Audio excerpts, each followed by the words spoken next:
Petr Hejsek z Čudla týmu byl přímo u akce, když zloděj prchal.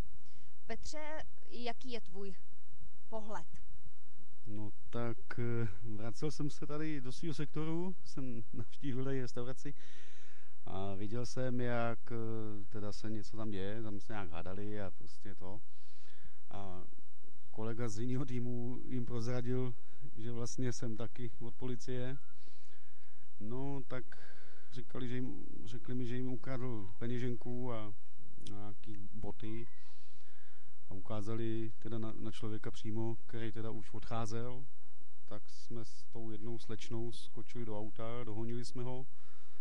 No a tak jsme ho zastavili a s mým kolegou ze stejného týmu jsme zavolali tady z Prahy 5 naše kolegy, který teda si to vzali na starost a pak přivolali policii České republiky a už se to rozjelo šetření a odvezli si ho. A dál už teda nevím, jak to pokračovalo, protože jsem se šel bojit, že se mi taky něco nestratilo.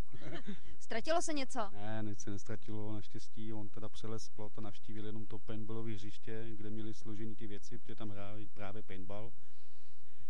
Takže jim tam neměli čas si to sledovat, takže jim tam vlez do toho baťohu a oni viděli, jak utíká, no, tak začali dělat rachot. No, my jsme si totiž původně mysleli, že byla ulovena nějaká pořádná ryba. Neměli jste aspoň nějaký záběr po dobu téhle estrády?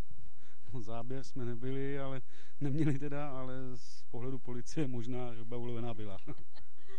Takže zloděj úlovek dnešního dne. Tedy aspoň prozatím.